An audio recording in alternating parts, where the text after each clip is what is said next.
What's up, family? Thank you for tuning in to the Dream Nation podcast. My name is Casanova. I'll be your host, and I'm excited to be bringing to you entrepreneurs, thought leaders, and trailblazers from around the world. Stay locked in with us because we're about to go on a journey that will change your life. What's up, Dream Nation? So today on the line, we got one of my good friends, Mr. Brad Lea. Brad, you want to go ahead and say what's up to Dream Nation? What's up, Dream Nation? Appreciate being here, Casanova. What's cracking with you? What's cracking? Well, look, I know that this is going to be probably one of the most fun episodes that I've had the opportunity to do. I got a chance to do Brad's podcast a couple weeks ago, and he's got one of the top podcasts in the country, and it's not, I guess I would even say in the world, and it's not for no particular reason. It's because this man has experienced a lot, but more importantly, he's been able to motivate to take action. So, Brad, go ahead. For the people who do not know, before you had the fame, before you've built multiple companies, before you've had the success that you had, if you could go back 40 years ago, even 35 years ago, to when you were just a young kid, tell the people, who is Brad Lea? That's a great question. Brad Lea is an experienced individual that learned the hard way. And now I'm out there trying to help other people learn things so they don't have to learn the hard way. You know, I just did a lot of things by getting my teeth kicked in and learning and you know, experience over the last, 49, 50 years has taught me one thing. There's so much that we don't know and that we need to learn. And one of the main things to learn is that we need to unlearn. Now you start to see these memes on the internet about unlearning. Again, I started that, by the way. I never get credit. The whole coming up, the sun coming up in the morning, that's me, dog. I started that. But in all reality, I grew up in the Pacific Northwest, blue collar family. You know, my dad taught me to be a survivor by basically making me survive on my own. So we had a good family, basically, but some families are loving and caring and sharing and all that nonsense. I call those beaver cleaver families. And then some families are a little, what society calls dysfunctional.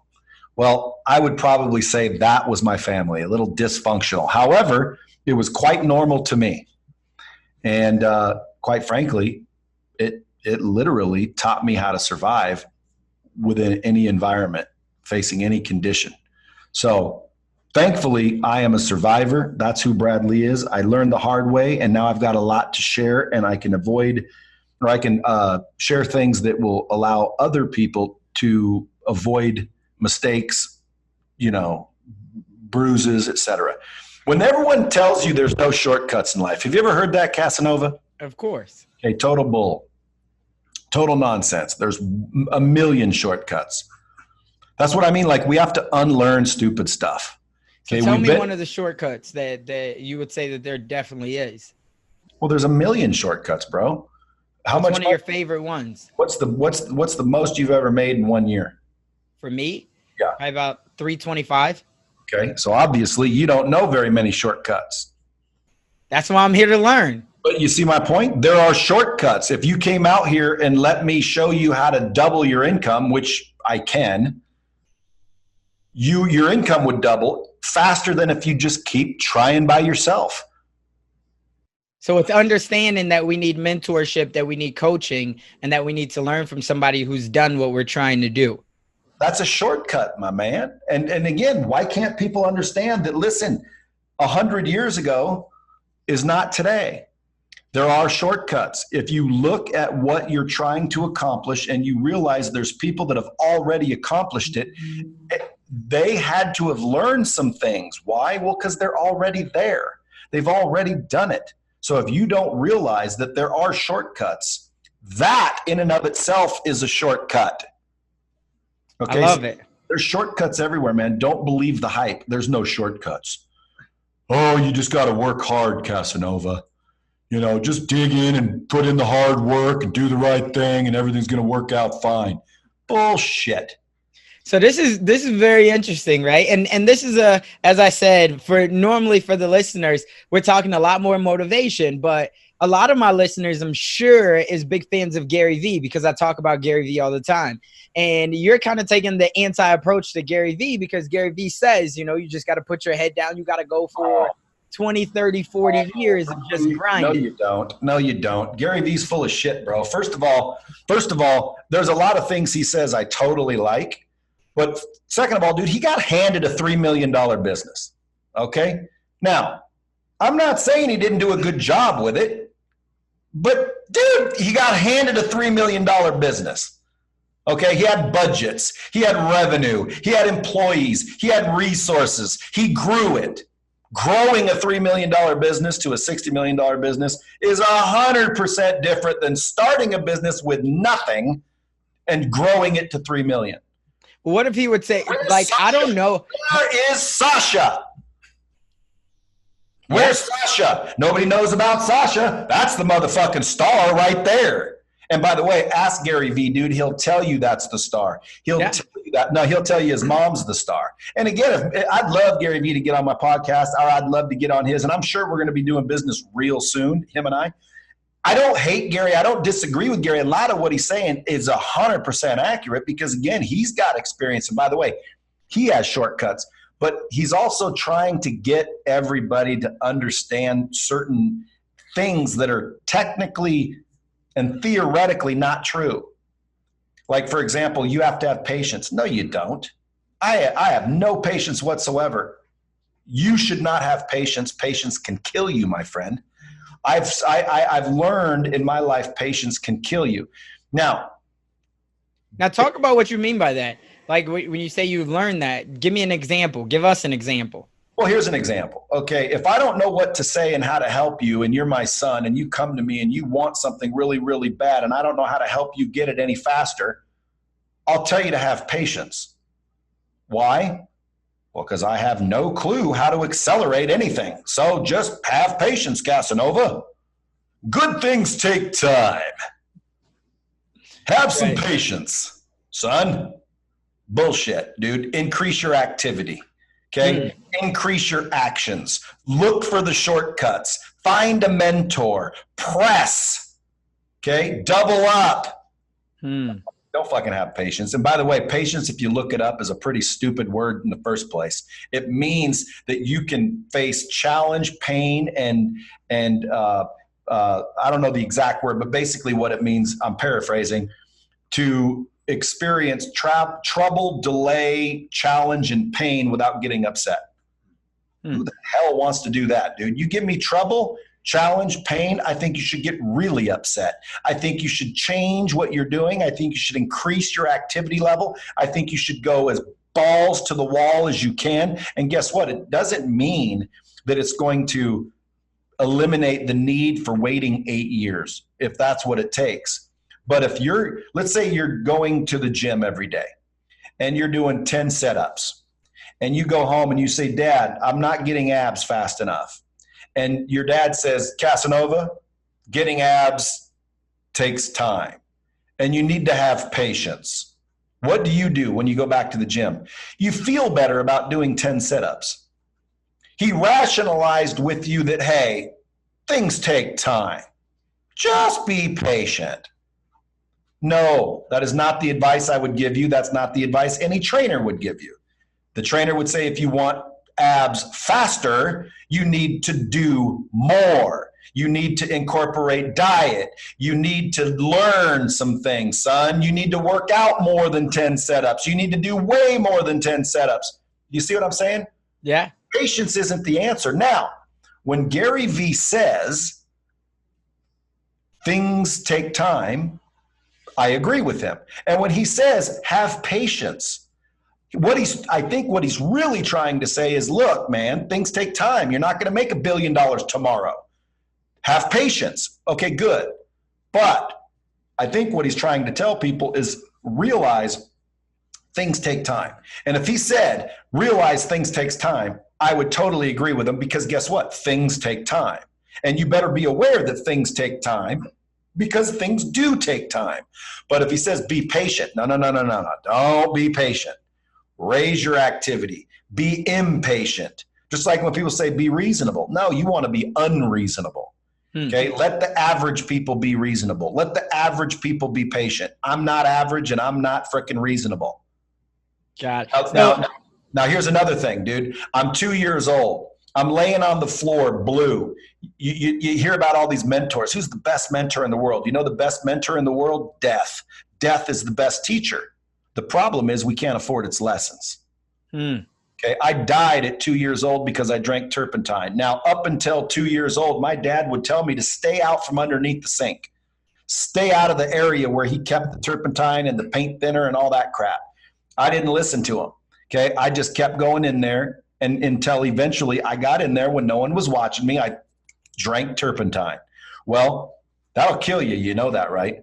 So basically I died. My dad scoops me up, runs me to the hospital, walks in. The nurse sees a guy with his dead baby in his arms, screaming. What do you think she told him? Be calm. Relax. Have patience. We're going to get you to the doctor. Relax. Have patience. In her mind, I'm dead and there's nothing they can do anyway, but hey, be patient. You got a dead baby in your hands. There's no rush here. So be patient, relax. And that's what she told him. Be patient. My dad did not listen to her. He flipped out, kicked in the emergency room doors, screaming at the top of his lungs, as you can imagine, somebody come and help me. Doctor rushed over, grabbed me, boom, boom, boom. Clearly they resuscitated me and clearly they saved my life. If my dad would have sat down and had patience, I would be dead. I would not be here on your podcast, dropping knowledge like a mo. Now, that's number one. Number two, 20 some years later, ironically, my son gets dropped on his head. I know the old joke, you get dropped on his head. Well, my son did. My wife had him in a defective car seat, put him in the car, dropped him out of the car seat onto the pavement, hit his head. No cut, no blood, no crying, no nothing. Most parents would pick the baby up and go, oh, thank God he didn't get hurt. Well, my wife was a little bit frantic, rushes to the hospital, walks in. Ironically, the nurse says, you see all these other kids in the waiting room? You hear them all crying and bleeding and they've got real problems. Your baby's not even crying. Have patience. Wait your turn. Have patience. My wife, ex-wife now, kicked in the door, started screaming, much like my father did 20 years earlier with me. Doctor came over, grabbed the baby, dropped him in the MRI, had him prepped for surgery within 20 minutes. Why? Because his brain was swelling, and if we would have waited 5 more minutes and had patience, he would have had brain damage or be dead, guaranteed 100%. Had a 13-hour brain surgery. 20 minutes after my wife was told to sit down and have patience. Okay? Screw patience, Casanova. Increase your activity. If you want something, go after it with extreme prejudice and activity levels and frickin' fierceness. And don't listen to Gary Vee or anybody else that's telling you to have patience, because people are usually telling you to have patience because they don't know how to get you there any faster and they're tired of listening to you bitch. So all they're saying is, man, have patience, dude. Come on, dude. Just have some patience. Relax. Sit down. Shut up. Quit making noise. Relax. Calm down. Wrong advice. Wrong advice. Hey, Dream Builder, if you are anything like me, you know the importance of setting goals and achieving those goals. And anytime you find something interferes with that, ultimately it interferes with your happiness. And if that's you, or if you're in a rut right now, I want to encourage you to check out BetterHelp.com. Now, BetterHelp is not a crisis line. It's not self-help. It's professional counseling that's done securely online. BetterHelp will assess your needs and they'll match you with your own licensed professional therapist. You can send a message to your counselor at any time and you'll get timely and thoughtful responses back. Plus, you can schedule weekly, video, or even phone sessions, all without having to sit in an uncomfortable waiting room. Regardless if you're dealing with depression, grief, anxiety, or anything along those lines, there's a licensed professional just waiting on the other side to help you. And of course, I want to help you as well. I want you to start living a happier life today. And because you're a part of the Dream Nation tribe and as a listener, you'll get 10% off your first month by visiting our sponsor at betterhelp.com/DreamNation. Again, that's betterhelp.com/DreamNation. And you can join over 1 million people who have taken the charge of bettering their mental health. Now let's get back to it. Wrong advice. Now, so what you're basically saying is instead of using the ready, aim, fire approach, you're going to use the ready, fire, aim approach. Yes, sir. So what about, so some people, they would look at that as reckless, right? Because if you're just going through shooting everybody, you're going to shoot some innocent bystanders. So the same thing in life where you got a lot of people that are depending on you. And if you go through and you don't have patience and you're reckless and you mess some shit up, right? Then what does that look like? What's your, I guess, solution to that? What would you say to that person that was like, I didn't have patience. I went in guns a-blazing, but then it also cost me. I would say high five, first of all. Number one, that a boy, good attitude. Let's rock. But in reality, listen, there's always going to be cases where someone can prove somebody else wrong. I'm talking about in general, related to success, related to getting what you want out of life, you shouldn't have patience. There are many, many, many times that you should have patience, okay? But patience meaning things take time. Understand things take time. You know what I'm saying? But don't rush in. Why wouldn't you rush in? Oh, I rushed in and made a mistake. Well, how do you mean? So give me the scenario and I can give you some specifics. The point is, how do you rush in, make mistakes, and not learn anything? So have you ever heard the statement fail forward fast? Absolutely. Okay, dude, you rushed in, you made a mistake, you fixed it. You made a mistake, you corrected it. You made a mistake, you made an adjustment. You made a mistake, you made an adjustment. Meanwhile, the patient fellow, the careful fellow hasn't even taken step one. And you already are winning. Why? Because you rushed in, got your teeth kicked in, figured it out, moved, ducked, whatever the case may be, and bam, now you found the right way to be, the right way to go, the right person to hire, the right person to marry, whatever the case may be. Someone says, I've been married, 18 times and I'm finally with the right person. Good for you, brother. Good for you. I wouldn't go, oh my Lord, maybe you should have been patient. No, dude, I wouldn't advise, that particular example to be the way I would advise my children. But at the same time, it's better to find the right person after 19 marriages than never find the right person at all, or be stuck with the wrong person. Wouldn't you agree? Oh yeah, absolutely. Okay. So again, you're never going to be able to convince me. The only person on earth that might convince me that I'm wrong about patience is Gary Vee. So why don't you get a hold of Gary Vee and have him get on my podcast where we can discuss it. No, I love it. Well, I'll try to make the connection. I got a couple connections to him. So obviously I got to get him on my podcast, but these are harder. I think you might be able to do it a little bit before I could. I got some things cooking with Gary. So him and I are going to be meeting soon. Good.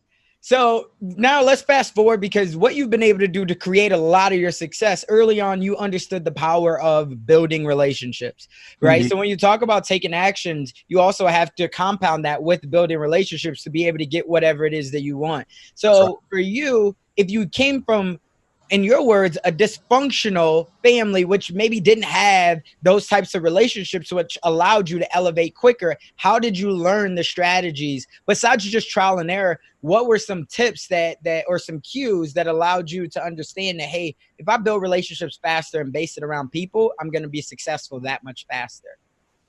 Well, a lot of times, again, I didn't necessarily realize it until after it happened, which is learning the hard way. But when I say my family was dysfunctional, I said based on society or societal norm. My family was functional just by the fact that we all are a family and existed. Says that that is a form of functioning, right? Right. So dysfunctional means it doesn't work. So I don't understand what a dysfunctional family is if it works. But based on societal norm, dysfunctional means not the norm, in that kind of description. So we were dysfunctional based on the normal Beaver Cleaver family. I was basically left to fend for myself, children should be seen and not heard type of parents. But guess what? I mean, that taught me to survive. So I just want to clarify. Now, to answer your question, it just depends on the situation. A lot of times I didn't realize it till after the fact. But now you just look back and you realize it's common sense. It wasn't really common then. Now that I know it, oh man, that's common. That's common sense. More hands you shake, more money you make. That's just a fact. Like Casanova, you and I one day might do business. Why? Well, because you came out here and you jumped on my podcast. We shook hands. Next thing you know, I'm on your podcast. Next thing you know, we're hanging out. Next thing you know, you see an opportunity. Next thing you know, you call me because we shook hands. And I say, damn, dude, I like that. Here, I'll get you hooked up, or you'll get me hooked up. Boom, we're making money that contributed to your success. It was because you knew me or I knew you. So more hands you shake, more money you make. Love it. That's just common sense. So if you know that to be a fact, go shake some hands. What are we taught as youngsters? Don't talk to strangers. Right. Strangers have what you want, man. Why wouldn't you talk to strangers? So let's talk about that. Teaching us to not talk to strangers. Let's talk about that, though, because on your podcast, the conversation came up about how do you add value to other people? Because there are a lot of strangers out there that have what we want, but we don't necessarily know how to build a relationship with that person. So what's your thoughts on how do you get a stranger to see that you could potentially become an ally? Say that again. I got 10 people at my door trying to get my attention like there's an emergency. I apologize. Say it again. Yeah, no problem. I said what we were talking about on your podcast was the fact that strangers, how do you add value to strangers? If I come to you and I know that I'm trying to become an ally of you, but I got to figure out a way that I can build a relationship with you. For a lot of people out there that don't already have what they want, they know that a stranger has it to be able to give it to them. What are your thoughts on that? How does somebody build a relationship? Well, it's a great question. And, there's a couple of ways you can do it. One, you can make an assumption. And by the way, are we taught to make assumptions? No. Yeah, we're taught not to make an assumption. Right. Dude, you have to make assumptions sometimes. When my mom used to always tell me that if you assume, it makes an ass out of you and me. So don't assume. Okay, so again, bad advice, unlearn that shit. Okay? It's just stupid, and it's cliche, and it's neat to say, and wow, that's clever. It's not true, bro. You make assumptions all damn day long. And guess what? Half the time you assumed correctly. Right. We didn't make an ass out of me or you. So again, guess what? That's just wrong advice. Don't assume. Oh, well, when it's possible not to assume, it is more intelligent to get the facts. However, in life, it's not going to always be possible. In this exact example you're using, you don't know me. How do I give him value? Well, you might need to do a little research and make a few assumptions. Now, if you're wrong, it could cost you. If you're right, it could help you. So guess what? I would not tell people don't make an assumption. In this case, I'd say, well, you got to assume, because that's one way to do it. You can assume by doing a little research, by using some common sense, what I might value. Now, here's what's funny, though, because people do text me and email me and say, hey, I'd like to serve you. This is more cliche shit they've heard. I'd like to serve you. I'd like to bring you value. How do I bring you value? And you know what I always reply back? You can bring me value by not asking me how to bring me value. Because every question I get asked takes up more and more and more time. So you could have made an assumption of how to bring me value. That is a value. It's like, you could be wrong, yes. But guess what? Me telling you how to be a value is almost a disservice. Like, I would have preferred someone showed up assuming how to be valuable, and they're valuable, and I didn't even have to think, because dude, it takes time to think. And if you're making me think, you're already taking away my time. You're already doing what you're trying not to do, which is be valuable. Okay, so I respond. You can be valuable by not asking me how to be valuable. And they're always like, what do you mean? And then I don't respond. Why? I don't have time to sit here and try to figure out, who the hell are you? I don't know how you can be valuable to me. I don't even know who you are. So at the end of the day, I would say in that case, you have to assume, okay, do some research, use some common sense, and assume how to be valuable. or default to what everybody values. Got it. No, I love that. You know what everybody values? What is that? Their time? Time, money, and relationships. In other words, you can assume I value money. And when someone says, oh, I don't value money, they're so full of shit, dude. It's a lie. Okay. I value money. And if someone does not value money, again, they need to unlearn some things. Okay. Because money is very valuable and you should value it highly, no matter what people say. Okay. No matter what your parents say. Casanova, you shouldn't place value on money. Bullshit. You should place extreme value on money, and you should not have patience, and you should go after it 100%. You should focus on it, because what you focus on grows. And you want money. Why do you want money? So you can provide the people you love the things they need. So you can save somebody's life, somebody's situation. So you can afford more time, which is really what everybody also values. So you can afford more time. So you have more choices and options. Like money does that for you. Okay, money can buy happiness. People say money can't buy happiness. I absolutely disagree, and I can prove it 1,000% that that's untrue. Okay, so let me give you an example. Let's say you have a relative, a son, a brother, a cousin, a mother that you love to death. They are going to die. If you had the money to save their life, would you be happy? Yeah, absolutely. Then money, in that particular case, would be what makes you happy. Yeah. And people can argue, and they're like, no, the money does not what makes me happy. The money saves the life, which what makes me happy. Okay, well then let me ask you a question. If you don't have the money to save their life, dying is what makes you unhappy, not the money. No, dude, if you had the money, you would be happy because you had the money, which means the money bought you the happiness. Another question. If you just bought your mom a new house, a new car, paid off all her bills, and made her life easier, would she be happy? Absolutely. Money did that, dude. Money did that. Money bought your mom happiness. Money does buy happiness if you know where to shop. Yeah, I would agree there. There's a lot of nuggets in there. The other thing that I tell people all the time is it's not just about the money, even though I would agree that money does buy happiness. A lot of the times it's about status, right? Why do people do a lot of the things that they do? Why do they pull a trigger or they don't pull a trigger? It's about the status. Do they feel like that they're going to get an elevated status by getting on someone's podcast, by, building a relationship? How does that affect their status? And people don't really think of that.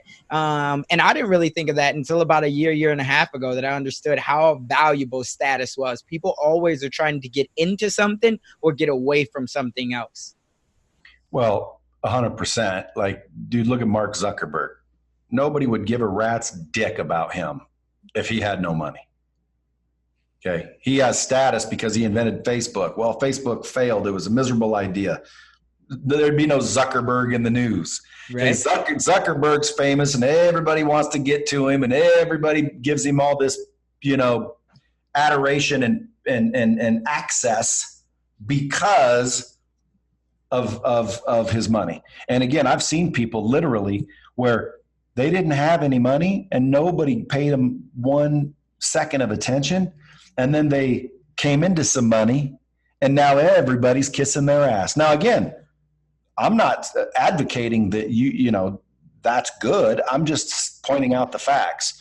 If you just found out you had $1 billion and the whole world found out Casanova just got $1 billion, dude, you're going to have more friends, more relatives, more access than you've ever had. People that wouldn't have given you the time of day would be like, hey, Casanova, man, I've been meaning to reach out to you.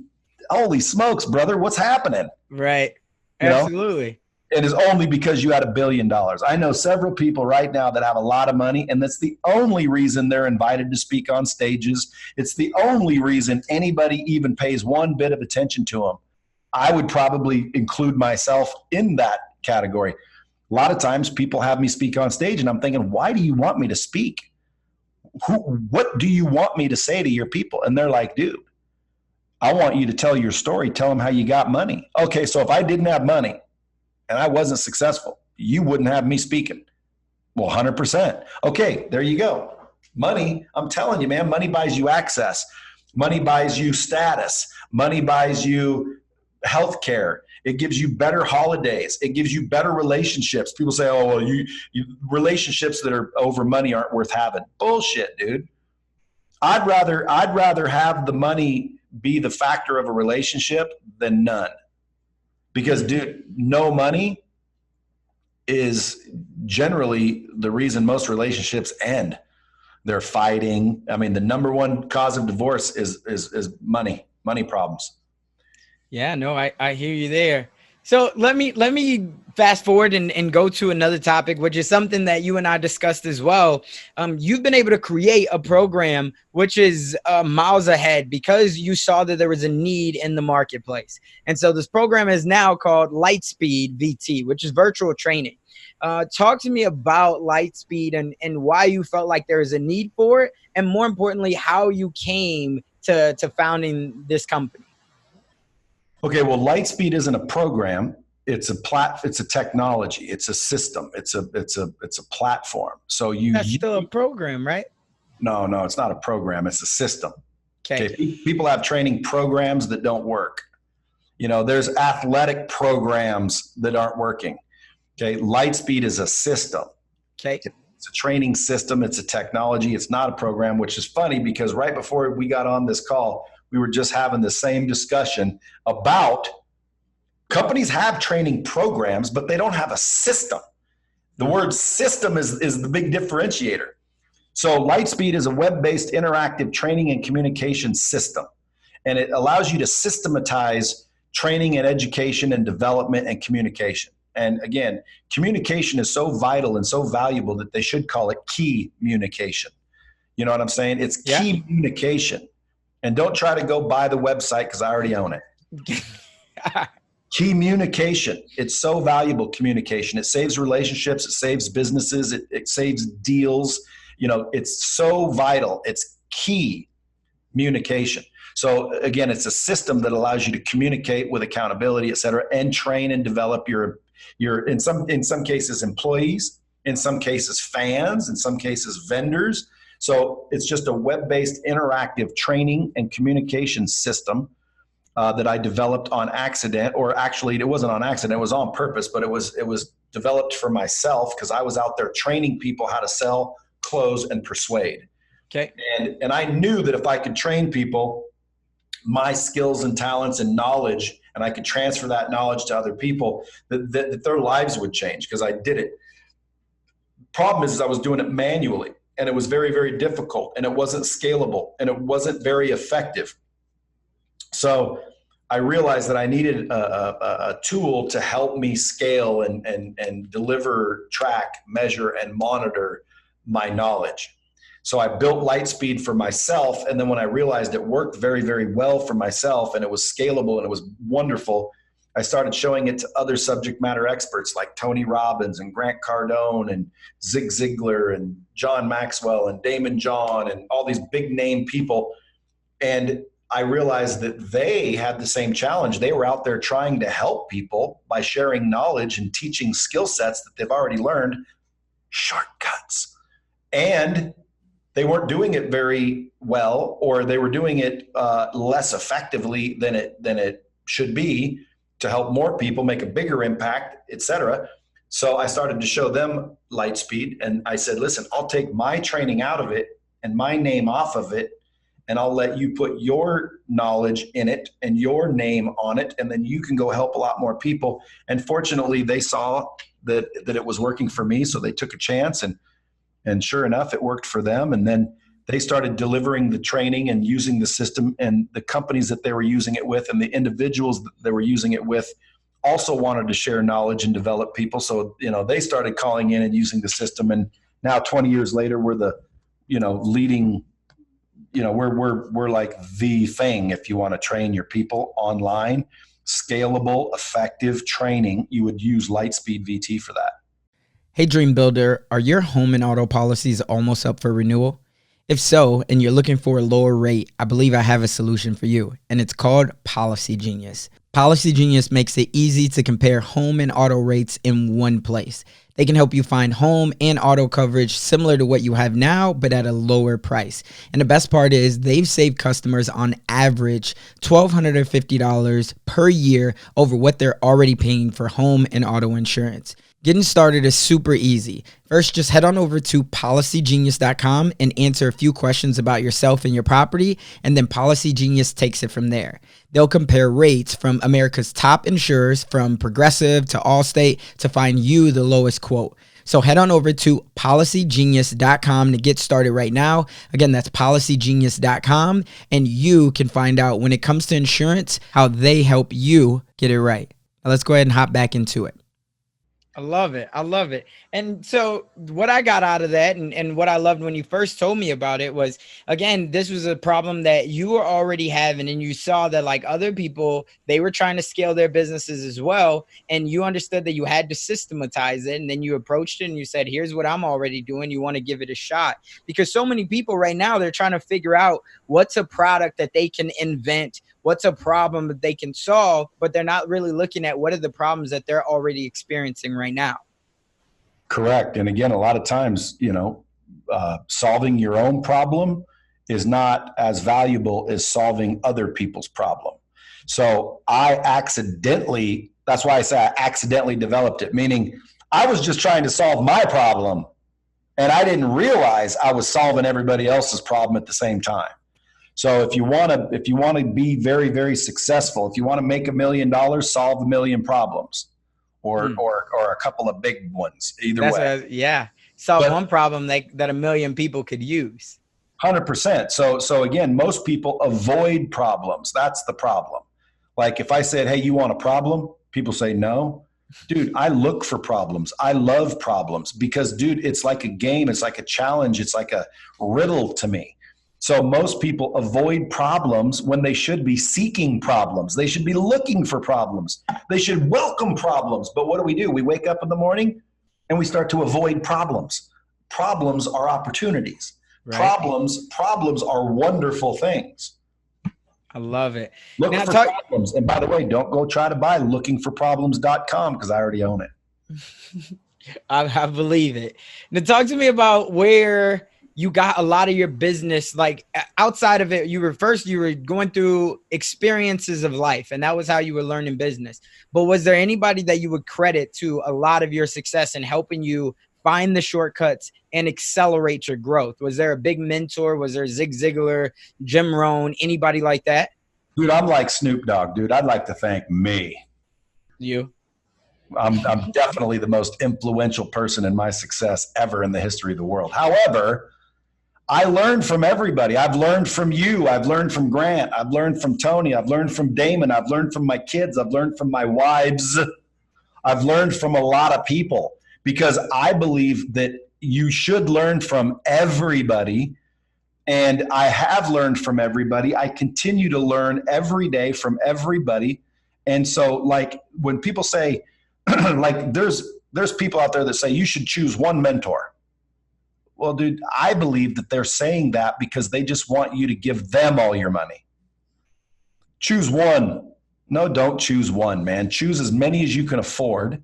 Pay attention. Keep your ears and eyes open. Be humble enough to know that everybody knows something you don't. So when I'm talking to a homeless individual, I'm learning from this homeless individual. I'm learning from people. Now, it may not be financial wherewithal. But again, I mean, someone says, how are you going to learn from someone that's divorced 30 times how to be married successfully? Well, I'm not going to be trying to learn the same things, but I'm going to learn what not to do in a marriage. What'd you do to get divorced? Okay, I'm learning what not to do. Right. So if you're paying attention, man, you should be learning from everyone. Quit thinking that one particular person is the answer, because just because someone made it before you doesn't mean that it'll all completely work for you. What you want to do is learn from everybody and yourself and use common sense, man. A lot of times people just aren't using common sense. Like, for example, if you want to build your, have you ever heard you should chase your dream? Yeah. Okay. Again, I don't believe you should chase your dream. You should not chase your dream.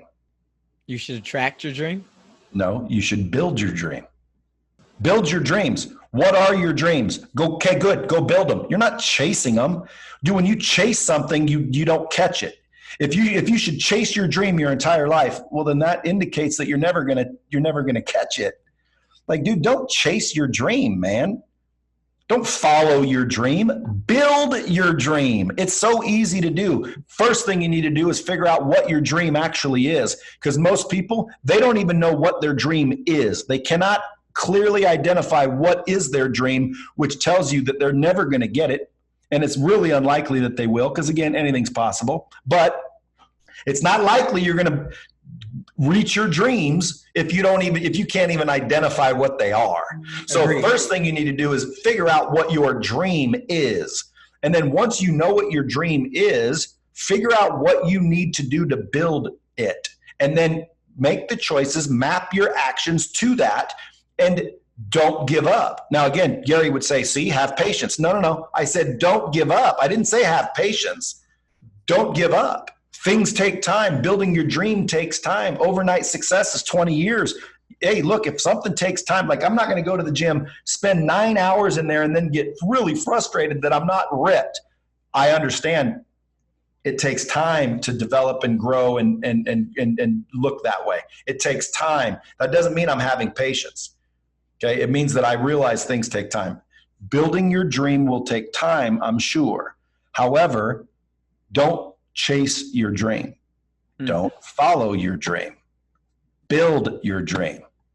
I love it. What's been the most influential, I guess, business book or book that you've read in the last 6 months that you really love the concept and what it's been able to do for you to unlearn something that you previously learned? I don't think there's really a book that I've read recently that teaches me to unlearn. The things that have taught me to unlearn are successes and things that I've observed.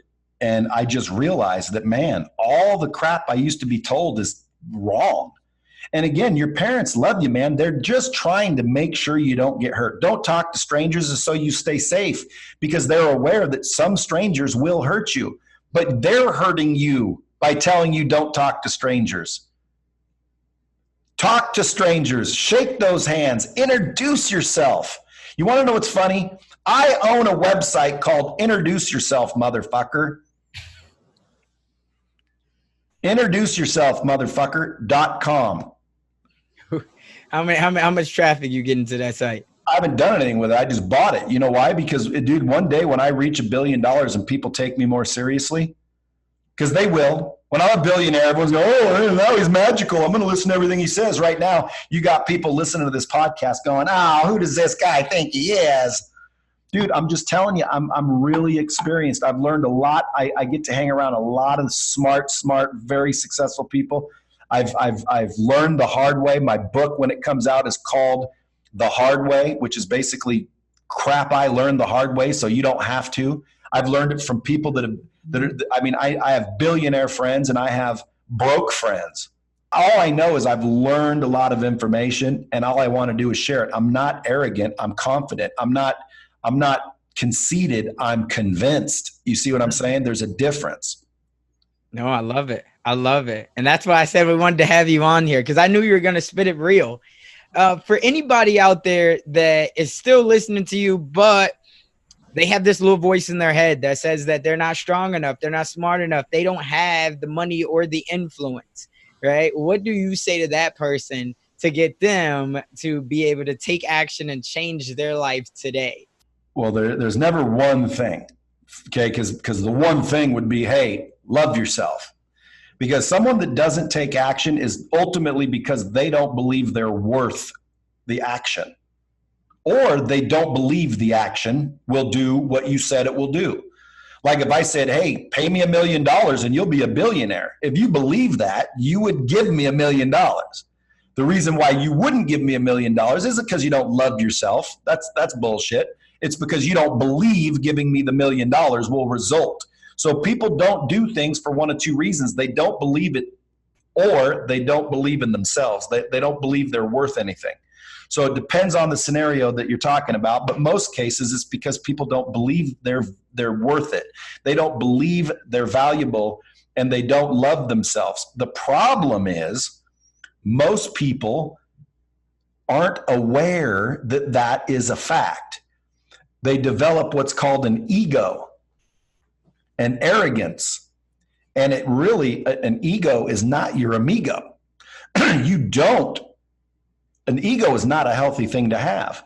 Confidence, self-worth, self-value, self-love, that's what's valuable. Ego is not, it's dangerous, but we develop our egos because we want to protect ourselves. And ultimately, we're not even aware of it because it's generally the subconscious. Subconscious means we're not aware of it. It's subconsciousness. So our subconscious has been listening to us our whole life. They've been listening to other people that talk to us our whole life. They listen to the news even though we're sleeping. They listen to the songs. They listen to the friends. They listen to the parents. The subconscious minds absorb everything. And over time, it starts to say, Casanova, you're not worth fitness. You're not worth success. You're not worth love. You're not worth respect. And you don't know that, so you really can't figure out how to get to the next level, how to break through the plateaus. And you don't know why you're not getting up every morning and working out, and you're not drinking enough water, and you're not, using your brain and common sense, and you're not aware of it. So just you go through life average and pissed and frustrated and depressed and confused. When in reality, it's very simple, dude. You don't love yourself. You don't value yourself. Now, the question is how do you fix that? Is that what you want to know? Yeah. Because I could tell you, but maybe maybe I'll say, buy my course. No, just joking. Dude, there's a couple of ways to fix it. First of all, there's a lack of confidence. There's a lack of self-worth. If you really, really, really, really want to fix the fact that you don't value yourself, is you have to do a couple of things. Number one, forgive yourself. Okay. It sounds crazy, but you forgive yourself. Write that down if you're listening to this podcast. If you really, really are serious, you want to do this, but you don't want to do it until you're 100% ready. Because if you attempt this strategy and technique and you don't do what I tell you to do, it could actually harm you even worse. It could actually backfire and turn you into a homeless person or a schizophrenic or a liar, a cheat, a thief, or depressed even further. So again, I warn you, don't do this until you're ready to do this, okay? And how do you become ready to do it? You're fed up, you're tired, you want to make a change, and you are 100% committed to doing so. That's all you need. No more bullshit, no more excuses, no more rationalizing. You want to be successful, you've made the decision, and I'm done. Whatever it takes, now you're ready. So what you do is, number one, forgive yourself. Forgive yourself. It sounds dumb. Like, what have I done to myself? You've been lying to yourself for years. You've been cheating yourself for years. You've been procrastinating for years. You've been eating the wrong food, listening to the wrong things, reading the wrong books, hanging out with the wrong friends. You've literally screwed yourself so many times. Your subconscious is tired of you. That's why it doesn't think you're worth success. So you forgive yourself. Look, I'm sorry. I'm sorry I did all those things. I apologize. Forgive me. And because you're talking to yourself, don't hold a grudge. Go ahead and do that. Go ahead and forgive yourself. Now, once you've acknowledged, I forgive myself, you have to ask for forgiveness and acknowledge, I forgive myself. I am worth it. And again, that's on a conscious level. Your subconscious is listening. It's recording. So don't worry about it. You don't know what it's doing. So just do this. Now, once you have forgiven yourself, you want to then always do what you say you're going to do. Commit to never again procrastinate or lie or cheat or do something that you said you would do. It's called integrity and ethics. You have to implement those immediately. If I say I'm going to go to the gym, I'm going to the damn gym. If I say I'm going to go on a diet, I'm going on the damn diet. If I say I'm going to help you, if I say I'm never going to lie again, if I say whatever I say I'm going to do, So be very careful with what you agree to. You don't have to agree to start a diet to be cool, to be loved, to be respected. You're fooled into believing that. So be very mindful of what you agree to, because your subconscious mind is listening. I just forgave you, and now you come in and you start lying again? Dude, it's not good. Imagine if I came over to your house. You know, me and you were best friends. I come over to your house and bam, you catch me hooking up with your girl. Okay, you're pissed. You're like, dude, I can't believe you did that to me. Stay away from me. Okay, I come back. Dude, Casanova, we're boys, dude. Come on, bros before hoes, man. Come on, dude. We've been friends forever. And you finally go, okay. Come on back, bro. I love you, but don't screw me again. And I say, I'll never screw you again, bro. Ever. And you're like, all right, dude, cool. Now we're back to boys. You walk in the house, I'm banging her again. What would you do? Now you're really pissed, and now you are not willing to forgive me. And that's the danger of doing this before you're ready. Don't screw yourself again. Always do what you say you're going to do from that point forward. Don't even do this exercise until you are ready. Okay, because you will screw yourself. So that's step 3, is make sure that you always do what you say you're going to do. Okay.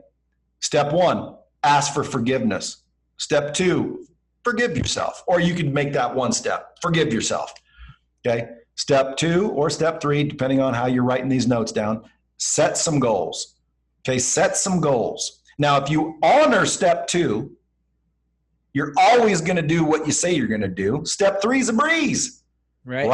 Write down some goals and do them. It's not hard. And it also, hey, I'm going to get up in the morning and work out. Well, then get your fat ass up and work out. Quit procrastinating and quit rationalizing, which is what you do now. See, we rationalize now. Most people make this assumption that if I hate myself, I'd be mad at myself and I'd be yelling at myself. No, dude. Subconscious is totally different. It doesn't sound like that. Let me tell you what your subconscious sounds like. It sounds like it loves you. That's the ego. It sounds like a friend.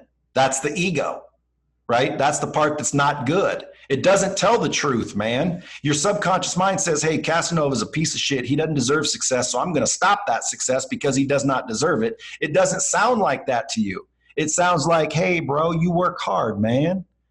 Hey, dude, if they don't like you, screw them. Come on, man, dude, you're a good dude. I like you. No, that's the lie. That's the ego. That's called rationalizing. Don't do that. Okay. Set some goals and do what you say you're going to do. And then you just keep doing it. Why? Well, because, dude, confidence and self-worth and self-love stems from feeling like you're worth it, right? Mm-hmm. And by setting those goals and doing what you say and having ethics over time, you're going to start feeling different. You're going to start standing up a little straighter. You're going to start thinking, hey, I deserve a little more respect here. Hey, man, I shouldn't be treated this way. And all of a sudden, you're going to start getting rid of those idiots that were holding you back, those idiots that were convincing you. You know why? Because now your subconscious mind actually thinks you're worth it. Why? Because you're doing what you say. Why? Because you're becoming a good person. You have ethics and integrity. And your subconscious says, hey, this dude's worth it. So it tells your conscious, tell that dickweed to get away from you. And all of a sudden, you start tending to your garden. And you don't even know you're doing it. It just happens. Why? Because your subconscious is saying, man, you don't deserve disrespect, Casanova. And then it tells your subconscious, hey, dude, that's disrespect. And before you would take it, before you would accept it as, that's my dog, man, we've been boys for years. Well, now you're going, no, dude, I don't deserve this. I'm not going to put up with this. I don't stand for this.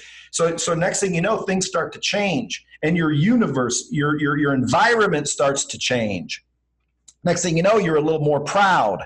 People say, pride, don't have pride. Pride goeth before the fall. Why shouldn't you be proud, dude? Oh, you absolutely should. I'm always proud. Okay, so again, read the Bible. It says, hey, don't be proud. No, dude, that's mistaken. That's mistaken. You should have pride. It just shouldn't be arrogance. But anyway, at the end of the day, you do what you say you're going to do. You set some goals. You start accomplishing those goals over time. Doesn't happen one day. Over time, you continue consistency. You start to stand up taller. You start to believe that you're worth it. And then you start to get confidence. You start to get self-worth. You start to love yourself. And then it just snowballs into, boom, I am worth it. And things just start happening. So that's how you repair the mind that you don't think you're worth it. Because if you really look at it, your question was, why don't people do the things they should do? And how do they start? They start by fixing why it is they're not. And if they're not doing the things that we all know are good for us, you got to wonder, why aren't they doing it? Right. We know that a gallon of water a day is good for our health. Why don't we do it? It's proven that it's good for our health. Then why don't we do it? Because we rationalize. I ain't thirsty. Right. That's so true.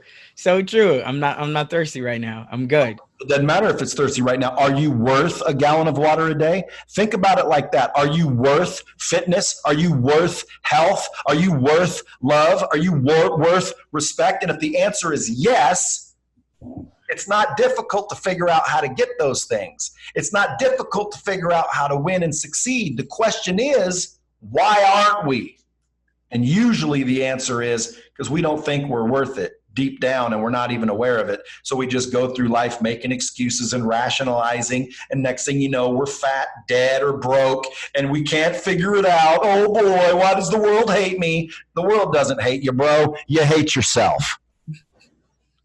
Well, there you have it, people. You just learned right there how you can repair your mindset, how you can unlearn the things that you've already learned, and how you can have better self-love for yourself. So for anybody out there that wants to stay connected with the real deal, Brad Lea, tell them, where can they find you at? Man, just Google me with the last name Lea, L-E-A. People say, isn't that Leah? I say, I don't know. Do you drink Tia?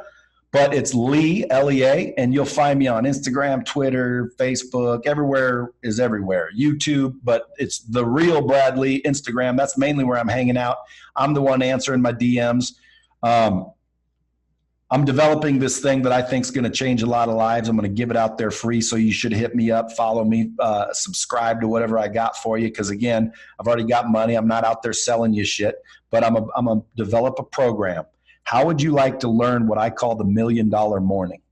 And if you do what I'm telling you to do every single morning, I can almost guarantee you'll be a multimillionaire. Almost guaranteed. The reason why? Because, dude, I don't know. I mean, I'm not making any claims, but I know I'm not going to sell it to you. And I know that if you want it, you got to follow me. But I can tell you right now, I can teach you what I call the $1 Million Morning. And it only takes an hour every morning. But if you do this every morning, bro, your life is going to literally change for the better. Well, I definitely got to be a part of that. Follow me. You'll be seeing it come out. I already do. $1 Million Morning. Got it. Well, there you have it, people. So we look forward to having you back on the show, and I'm sure we're going to learn a lot more about sales, marketing, and persuasion the next time around. But for everybody that's out there listening, hopefully you got some nuggets, some value from this. I know that I did, and there's a lot of things that I'm going to take from it and implement into my life so I can take that next step and I can find more shortcuts. So thanks again, my man. We appreciate you coming onto the show. I appreciate it having me, man. Talk soon. All right. Talk soon.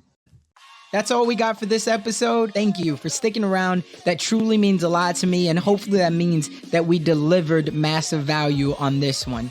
If you haven't already, the way that you could say thank you to myself and the team is just by heading over to iTunes and leaving a review and a rating. That's what iTunes loves to see. That's how we get out there even more. And I would definitely be grateful for it. I know the team would as well. Do me a favor and head on over to DREAMNationPodcast.com. That's where you're going to be able to find all of the resources that we talked about in today's episode, as well as more exclusive content. And you'll also be able to sign up to our email list where we have more exclusive content. And we always love to hear the feedback from you all because you're our tribe. So remember, in the dream we trust, we'll see you on the flip side.